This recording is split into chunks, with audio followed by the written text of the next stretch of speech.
levantou e se foi para escapar com vida. Chegou a Berseba, a qual pertence a Judá, e ali deixou seu servo.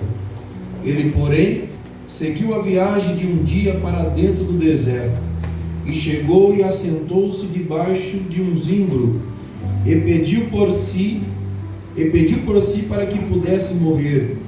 E disse: Basta, agora, Senhor, tira minha vida, porque não sou melhor do que os meus pais. Enquanto ele estava deitado e dormia debaixo do zimbro, eis que o anjo o tocou e lhe disse: Levanta-te e come. E ele olhou, eis que havia um pão assado sobre as brasas, e um cântaro de água junto à sua cabeça. E ele comeu e bebeu e se deitou novamente. E o anjo do Senhor veio novamente pela segunda vez e o tocou e disse: Levanta e come, porque a jornada é demasiadamente grande para ti. E ele se levantou, comeu e bebeu, e se foi na força daquela comida por 40 dias, 40 noites, até Horebe, o monte de Deus. Amém, meus irmãos? Nós estamos lendo até o versículo 8, porque é um texto bastante conhecido, aonde um profeta por nome de Elias, no capítulo 18, ele levantado por Deus, capítulo 17, ele levantado por Deus, dá início ao seu ministério. E no capítulo número 18, ele lança um grande desafio aos reis da época, a saber, o rei Acabe e também a rainha Jezabel. Nós, quando vamos estudar a Bíblia, nós vemos que o rei Acabe foi um péssimo rei, e influenciado por Jezabel, eles trouxeram uma rainha pagã, trouxeram todas as práticas, todos os cultos, tudo aquilo que não era de costume do povo de Israel, eles trouxeram para dentro do povo de Israel. A Bíblia mostra-nos que o quadro de Israel, no que tange ao espiritual, estava fracassado. A Bíblia diz que Jezabel cultivava a sua roda 850 profetas, 450 de Baal e 400 de Azera. E a Bíblia diz que estes comiam a sua mesa, ou seja, era tratado com muita gentileza por essa rainha chamada Jezabel. Mas nós vemos que o Deus que cuida de nós, que cuida da sua obra e cuida do seu povo, Deus não divide a sua glória com ninguém. É por isso que quando a gente olha para a nossa atualidade, e nós louvamos a Deus pela oportunidade que nós temos de estar aqui nesta noite, o propósito de Deus e o propósito do Espírito Santo é justamente que o mesmo faça uma morada dentro de nós, para que nós, como servo de Deus e servo do Senhor, a partir desse momento, dessa obra que Jesus faz em nós vivemos para Ele exclusivamente, no sentido de adorá-lo, no sentido de bendizê-lo, no sentido de exaltá-lo como Senhor e Salvador da nossa vida. É por isso que quando nós olhamos o Antigo Testamento e fazemos uma aplicação para os nossos dias, a palavra do Senhor, ela é fiel e se cumpre também em nós, porque a realidade dos nossos dias, às vezes nós vemos que pessoas também vivem uma vida dividida, cocheando entre os dois pensamentos. E Deus, na verdade, quer que nós venhamos ser apenas, ter Ele como apenas só o único Senhor e Salvador da nossa alma. O nosso culto, o nosso louvor, a nossa honra, a nossa glória, tudo que há em nós deve ser exclusivamente para a glória do Senhor.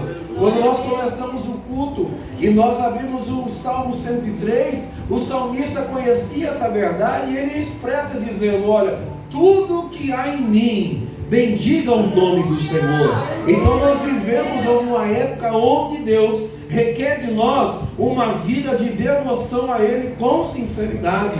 Nós estamos aqui apenas para glorificar ao Senhor. É bom estar com os irmãos, é bom vir à igreja, é bom a gente ter a união, a comunhão entre os irmãos, a comunhão entre a comunidade. Isso é bom e é maravilhoso, e Deus se agrada. Mas o que tange a adoração, só Deus pode receber o meu, a sua, a nossa adoração.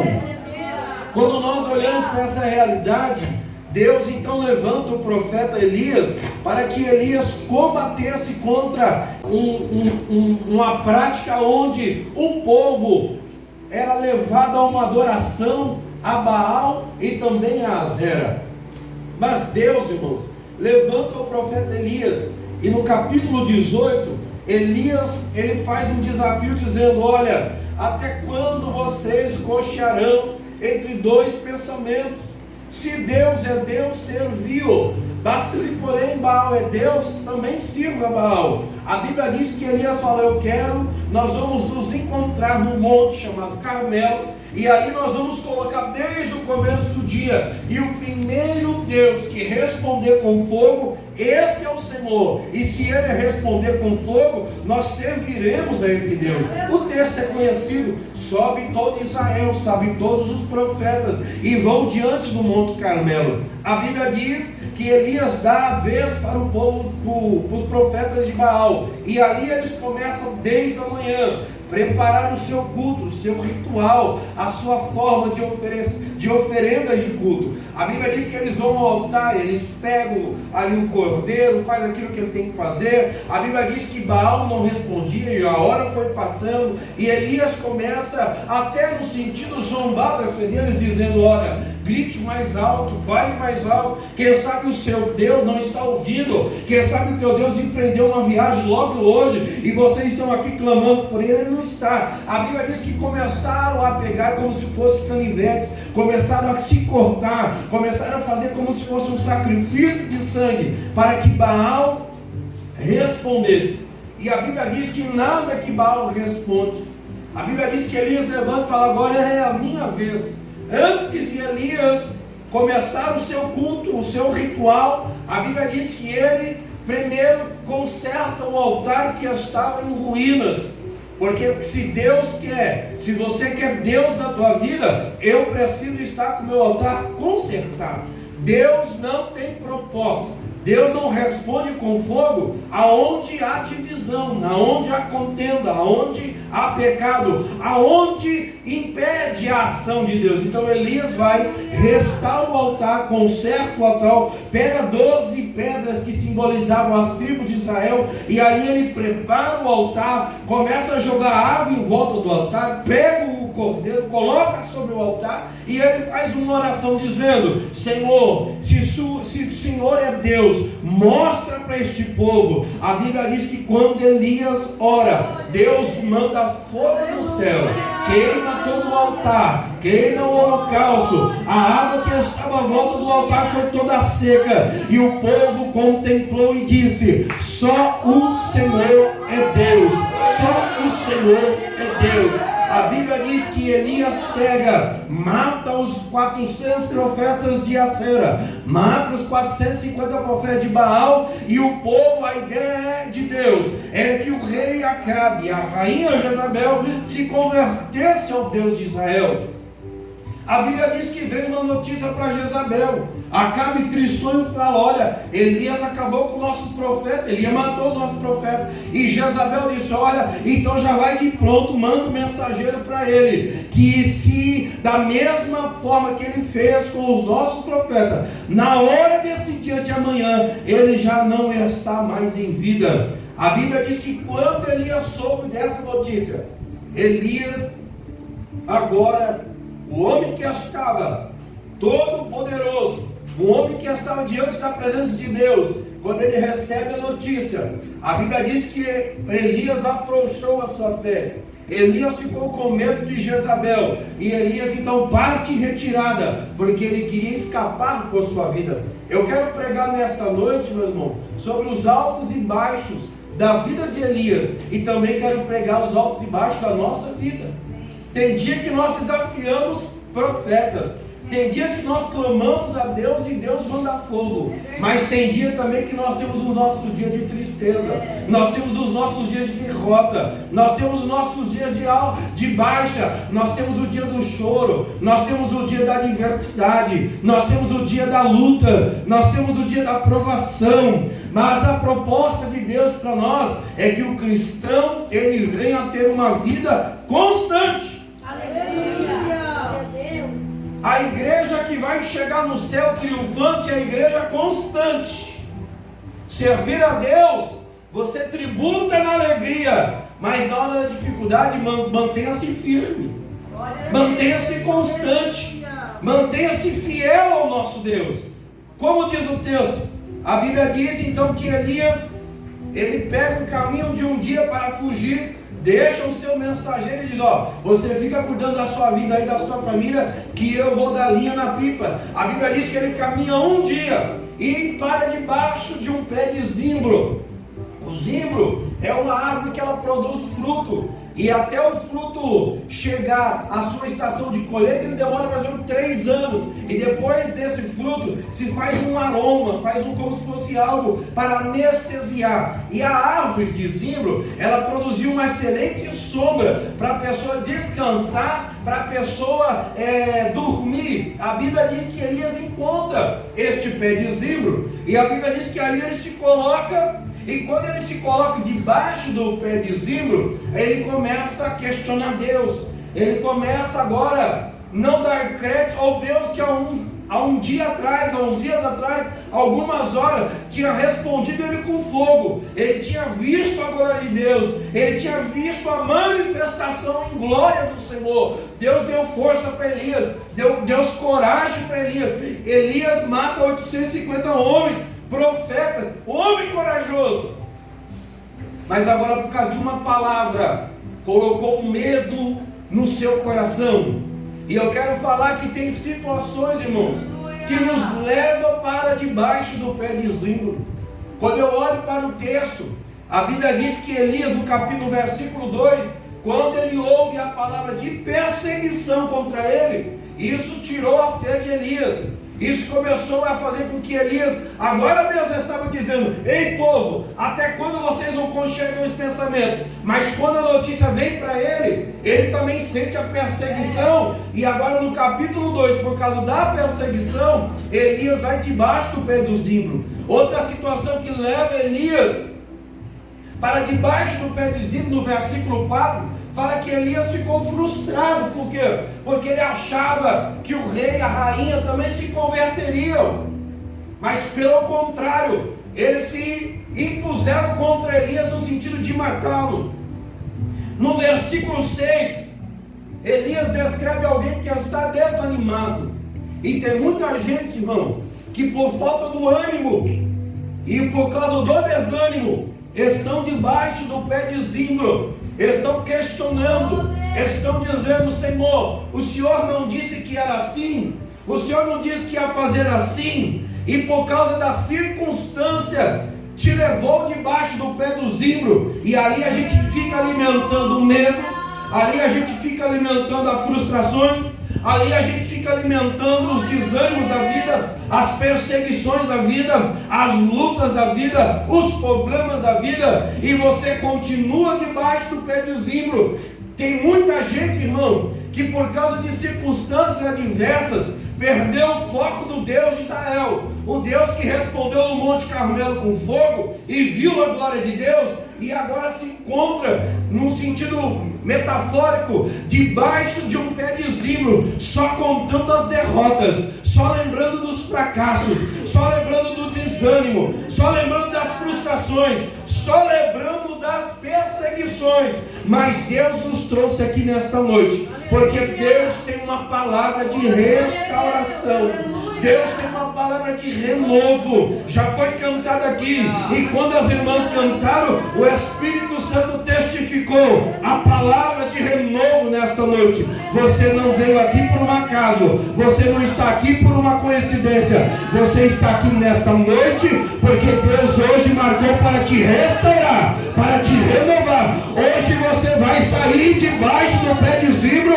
e você vai começar a testemunhar e lembrar daquilo que Deus fez por você. Chega de desânimo, meu irmão, chega de frustração, chega de derrota, chega desses pensamentos que te levam para debaixo do zimbro, que te levam para baixo. Deus te trouxe aqui e já vai testificar no teu coração. Hoje você veio porque essa tristeza na tua alma, no teu coração, hoje ela tem um dia contado. Nós pregamos um Deus vivo, nós pregamos um Deus que fala, nós pregamos um Deus que testifica. Eu sou prova e eu quero ser sempre sensível a Deus. Tem hora que eu estou na igreja preparando mensagem preparada, e Deus disse: não é isso que eu quero. Hoje você vai falar sobre restauração, e Deus vai levantar pessoas aqui que estão decepcionadas, estão frustradas, estão desanimadas, mas Deus te trouxe. Hoje tem um ponto final.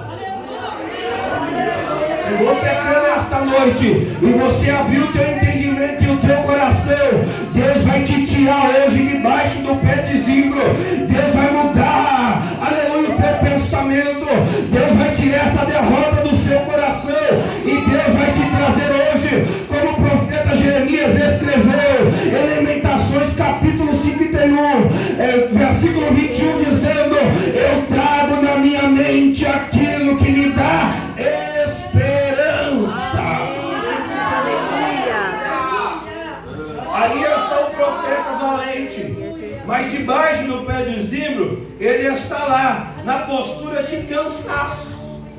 A Bíblia diz que ele se assenta no versículo 4 numa postura de cansaço, querendo dizer: eu não sou melhor que meus pais. Tem muita gente, meu irmão, que se coloca debaixo de uma situação e fica querendo fazer biquinho com Deus. Não, com Deus não funciona.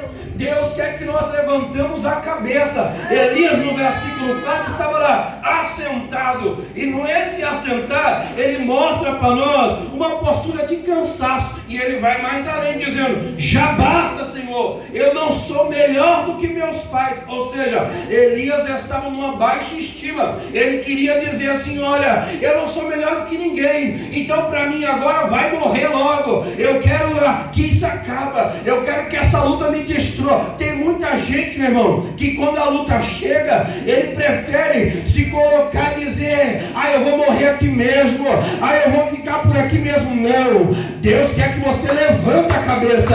Elias, irmão, ele se deitou no versículo 5, e tem muita gente que diante dos problemas tem se deitado, tem se dormido, e Deus quer que você se levante. E pior, tem gente que quando está debaixo do zimbro, ele quer: agora eu quero morrer. Agora eu quero morrer, Senhor. Essa luta é demais para mim. Agora é só a morte que vai me dar paz. Aí quando eu olho para a Bíblia, o profeta Isaías fala para nós assim: quem é tu, ó carro, para entender ou intentar algo contra o Criador que te formou? Em outras palavras, Deus, através do profeta Isaías, fala assim: quem é o homem que pode dizer: agora chegou a minha hora de morrer? Porque quem nos formou e nos criou foi Deus. Quem é o homem que pode dizer: agora acabou, vou morrer porque não tem? E Deus no céu está dizendo: não, eu tenho um projeto ainda grande, você tem que caminhar. Mas o homem debaixo do zimbro, ele diz: eu quero morrer. Mas nesta noite, Deus te trouxe aqui, e eu já estou sendo direcionado pelo Espírito numa palavra profética. Deus te trouxe aqui para que essa palavra de derrota na tua vida, de morte, vai cair por terra hoje. Porque Deus te trouxe aqui, mulher. Deus te trouxe aqui para dizer que a obra ainda é grande. Este testemunho de derrota e palavra cai por terra. Hoje você sai restaurada daqui. Se você recebe Deus está falando com uma mulher aqui que Deus vai te restaurar. Quem disse que é para você morrer? Quem disse que é para você ficar pedindo morte? Deus está dizendo: eu sou o Deus da vida. Prepare que a caminhada ainda é longa. Glória a Deus. Quem está debaixo do pé de zimbro, irmão, não olhe a circunstância. Esquece das bênçãos, esquece das promessas, esquece do Deus do céu e fica lamentando a derrota, fica pedindo, fica questionando. E o profeta foi dormir. Mas Deus, irmãos, a igreja pode continuar adorando, viu? Deus está aqui. Mas Deus, que é o Deus da obra, o Deus da nossa vida, Ele vem na hora certa. Tem coisas, irmão, não é que Deus não está vendo. Deus, Ele chega na hora certa. Não é antes, não é depois, é na hora. Aleluia. E pode ser hoje a hora de Deus na tua vida. Aí o profeta está todo relaxado, dormindo debaixo do pé do zimbro. Daqui a pouco chega um anjo enviado por Deus e toca na coxa de Elias, toca Elias e fala: ei, levanta, rapaz. Fazer maravilha, Senhor. O profeta dormiu debaixo do zimbro até os minutos pedindo a morte. Deus manda o anjo. E hoje é o Espírito Santo. Deus manda o anjo. E hoje o Espírito Santo te toca. Quem diz que é a hora do ponto final? Deus disse através do anjo para Elias: levanta-te. Deus está dizendo nesta noite, meus irmãos, é tempo de levantar a cabeça. Aleluia. O profeta Miqueias capítulo 2 versículo 10, ele disse: levantai-vos e andai, porque não é aqui o vosso descanso. Eu quero ser hoje boca de Deus para você dizer: nos dias de Elias foi o anjo que veio, mas hoje o Espírito Santo te encontrou debaixo da tua acomodação, debaixo dos seus problemas, das suas lamúrias. Quem sabe você indagando, questionando, mas o Espírito Santo veio ao teu coração hoje e diz: ei, meu filho, levanta-te. É tempo de levantar. Chega de ficar chorando, chega de ficar alimentando derrota, sentimento mal, palavra contrária que não faz você crescer, não faz você ter maturidade. Hoje o Espírito Santo vem ao teu coração dizer: levanta-te.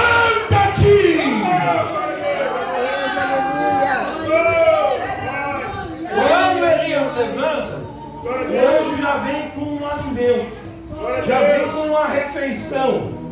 E a Bíblia diz que o anjo fala assim: ei, levanta, porque hoje eu trouxe uma comida do céu para você. A Bíblia diz que quando Elias levanta, ele viu um pão cozido sobre as brasas. Você sabia, meu irmão, que precisamos nos levantar para alimentarmos da palavra de Deus? E eu vou aplicar isso aqui. Tem muita gente, irmão, que ele vem para a igreja por costume, ele vem na igreja por tradição, mas ele vem com seus pensamentos maus, com as suas indagações, com seus questionamentos. É como se encontrasse debaixo do pé de zimbro, ali só alimentando as derrotas e as frustrações da vida.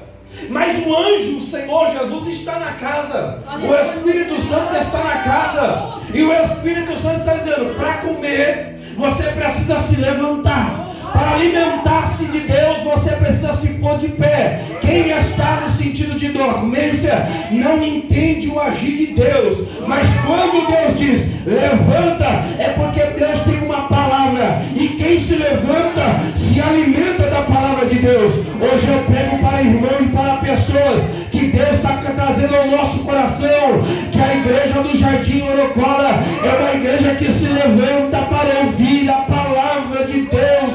Pão simboliza a palavra de Deus. Deus não fala com quem está morto, Deus não fala com quem está caído. Deus quer que você se posicione, se levante, e quando eu me levanto, Deus diz: agora tem a palavra para você comer. Se alimente da palavra, se alimente da palavra. Eu quero pregar nessa noite para alguém. Deus te trouxe aqui para que você se coloque de pé espiritualmente, não passe mais fome, mas se alimente hoje da palavra de Deus. Hoje tem pão. O pão é a palavra de Deus que sacia a vida do homem, a fome. Aí o anjo acorda Elias e fala: olha, tem alimento. E ele viu que tinha um pão. Pão fala de conhecimento da palavra. Pão fala da palavra. O cristão tem que se alimentar, irmão. O cristão tem que comer. O cristão precisa conhecer da palavra de Deus. Se essa verdade fosse aplicada nos nossos dias, os nossos maiores cultos de frequência seriam o culto de ensino da palavra e o culto da escola dominical. Sabe por quê? Porque é aqui que Deus alimenta o homem. É através do conhecimento, é através do aprendizado da palavra. O culto é bom. Aqui nós ouvimos, também ouvimos. Mas quando você está aprendendo e você consegue interagir, o teu conhecimento é mais claro, o Espírito Santo te ilumina. É por isso que eu digo: aonde eu passo, aonde eu estou vivendo, crente, alimente-se pela palavra, deseje a palavra, coma da palavra, viva a palavra, seja a palavra a luz da sua vida. Aí o anjo mostra lá o pão, e a Bíblia diz que esse pão cozido, ele estava sobre a brasa. Brasa fala do fogo do Espírito Santo. Aleluia. Irmão, fogo do Espírito Santo. Aleluia. Quando eu vejo uma pessoa que não tem vontade de vir na igreja mais, é porque perdeu o fogo. Quando a pessoa não tem vontade de participar mais das coisas de Deus, é sinal que ele está deixando o fogo do Espírito apagar. E Paulo, em Tessalonicenses capítulo 5, se não me falha agora, capítulo 4, Paulo está dizendo para nós: não extinguais o Espírito. Paulo está dizendo que a vida do cristão precisa ter o fogo do Espírito Santo dentro dele. Não tem como o cristão prosperar, produzir, caminhar, levantar e andar, se ele não tiver a presença do Espírito Santo dentro dele. Irmão, não adianta, não caia nesse conto da carochinha que estão cantando aí fora para você. Não caia nessas invencionices que nós vivemos no nosso dia. Para o crente permanecer de pé 20, 30 anos, 50 anos, até o arrebatamento, a única coisa que sustenta ele é o pão, que é a palavra, e o fogo do Espírito. A brasa simboliza a presença de Deus, a presença do Espírito Santo. Isso é tão verdade, irmão, que a Bíblia diz que ninguém dá glória a Deus se não for movido pelo Espírito. Não, se a gente não tivesse o Espírito de Deus cuidando de nós ia gritar gol do São Paulo, nós ia gritar gol do Corinthians, nós ia falar tudo, qualquer coisa por aí, mas não dava glória a Deus. Mas se você está aqui nesta noite, mesmo com as lutas, com as dificuldades, mas o Espírito Santo testificou no teu coração para você vir na casa. E se você está glorificando ao Senhor, bem dizendo, é porque o Espírito Santo está aí, querendo te aquecer, querendo te envolver. Nós só damos glória a Deus pelo Espírito Santo. E a Bíblia diz que aí, quando ele traz o pão e a água, ele traz uma botija. O pão sobre a brasa tem também uma botija de água, água fresca. A água, irmão, como o fogo era o fogo do Espírito, a água simboliza tanto o fluir do Espírito como o fluir da palavra de Deus. Glória a Deus. A água limpa. A água mata a sede. A água, irmão, é o que dá sustância ao homem. Às vezes eu posso ficar sem comer, segundo a ciência, alguns dias. Agora fica sem tomar água para você ver. Em poucos dias, em poucas horas, a pessoa vem a óbito por desidratação, porque a água é algo vital para o nosso organismo. Assim é o crente que não tem a ação do Espírito dentro da sua vida. Assim é o crente que não tem a ação da palavra de Deus dentro dele. Irmão, eu só combato, não é porque eu tenho a carteirinha de pastor, é porque eu amo essa palavra de Deus.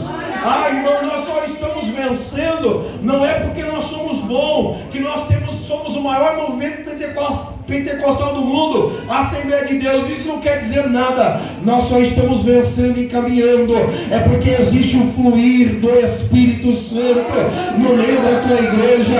É o Espírito Santo que me prepara, é o Espírito Santo que me limpa, que me restaura, que me dá novidade, que me dá graça, que me dá entendimento, que me dá força, que me orienta, que me consola, que me guia, que me dirige. É o Espírito Santo. É por isso que Jesus disse: eu vou, mas eu vou rogar ao Pai. Eu vou rogar ao Pai para que envie o Consolador para vocês, porque o Consolador vai ficar com vocês, vai consolar vocês, vai guiar vocês, vai orientar vocês, vai transformar vocês, vai estar no meio de vocês, vai agir no meio de vocês, e melhor, Ele vai lembrar a vocês todas essas palavras que eu já vos tenho dito.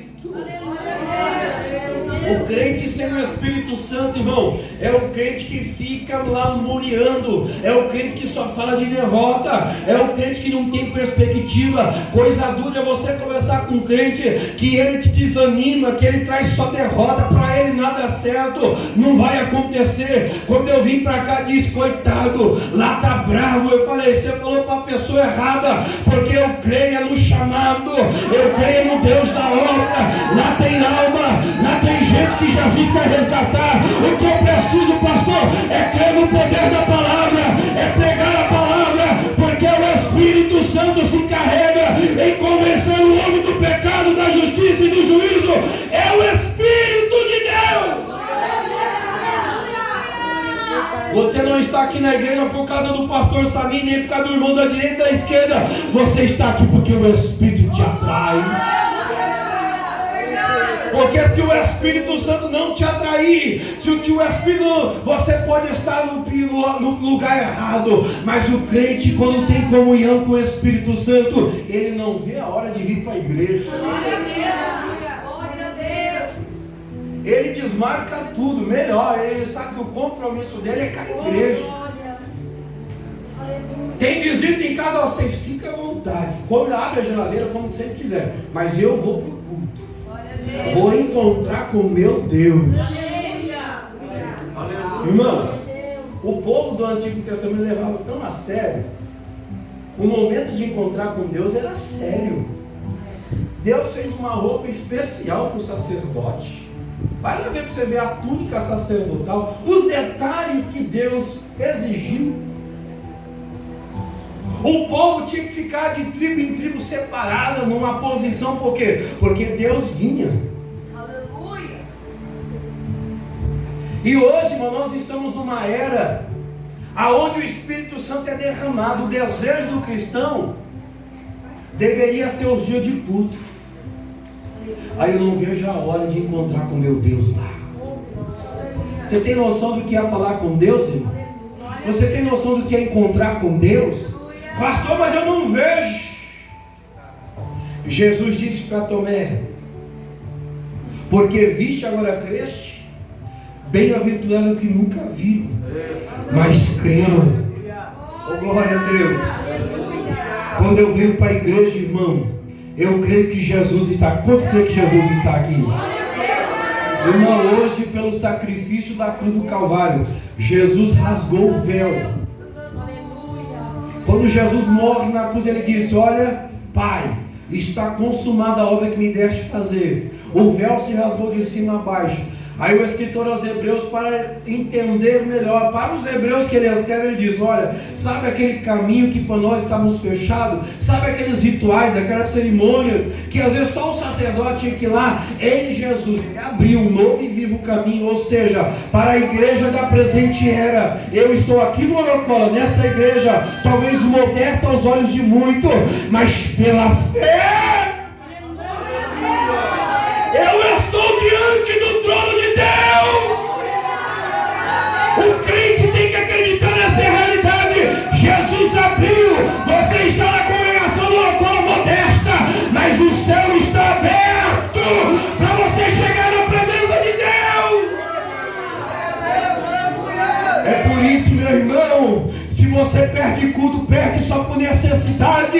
Mas se você pode, venha, porque você vai encontrar Jesus. Você vai encontrar, através de Jesus, Deus no seu trono assentado.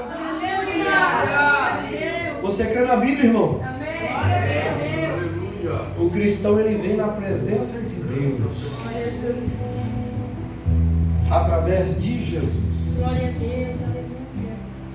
O fluir da palavra nos ajuda, nos aciona, nos incentiva, e continua dizendo: porque muito longo é o teu caminhar. Vou ter que parar por aqui por causa do horário.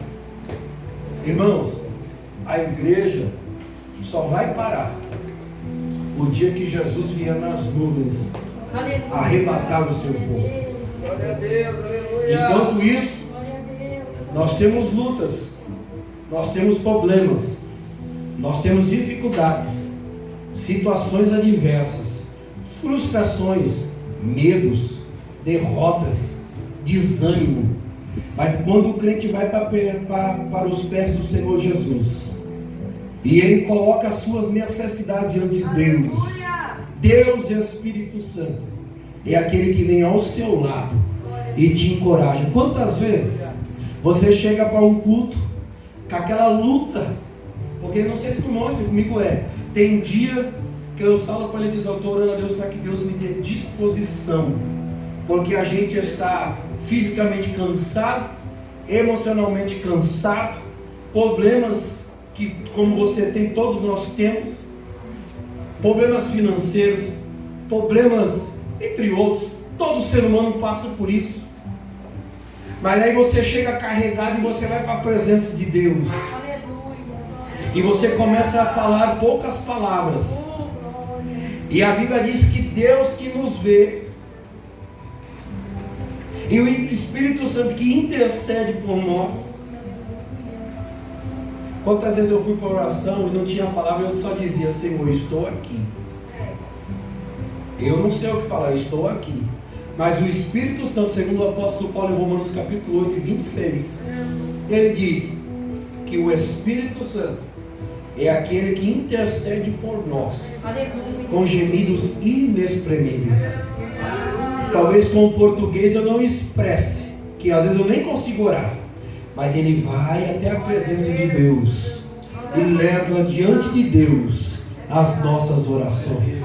Aí daqui a pouco você sente uma alegria, você sente algo novo, daqui a pouco você já está dando glória, daqui a pouco você já está dando um aleluia, e aquele que é batizado com o Espírito já solta uma rajada de língua estranha, e aquele você entrou triste, mas daqui a pouco você está alegre.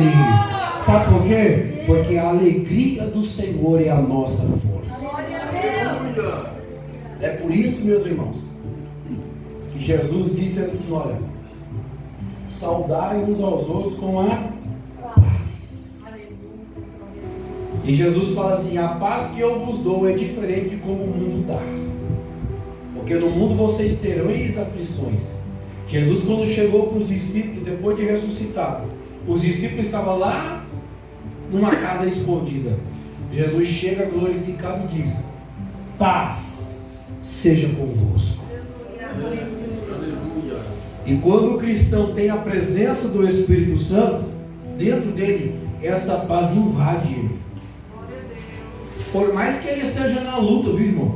Na dificuldade, mas ele tem a alegria que vem de Deus. A alegria que vem de Deus, que impulsiona, que encoraja, que incentiva. Eu sei que a luta da manhã está lá para enfrentar, mas aqui eu estou sendo revigorado com a paz, que a Bíblia diz que excede todo entendimento. Ela muda o crente que tem a presença do Espírito Santo, ele vai sendo incentivado, a graça vem sobre ele, e ele vai caminhando de vitória em vitória. É por isso que tem gente que não entende o cristão, não vai entender mesmo, enquanto não virar um cristão também, porque o cristão tem alguém que cuida dele 24 horas, todo dia, até dormindo, Deus cuida de nós. Tem gente que não dorme, mas eu sou um crente que durmo, e se não me acordar, durmo, porque eu penso no homem sossegado para dormir, sou eu. Bom, eu durmo em paz, porque eu sei que Deus vai cuidar de mim, tanto no meu sono, e ao acordar eu vou levantar cheio da presença de Deus. O Arthur já está dormindo ali, está abençoado. A paz dele, ó. Viu, irmãos? Convido os irmãos a estarem em pé nesse momento. Vou parar por aqui, porque o tempo já me mandou parar. Você recebe essa palavra como vida de Deus?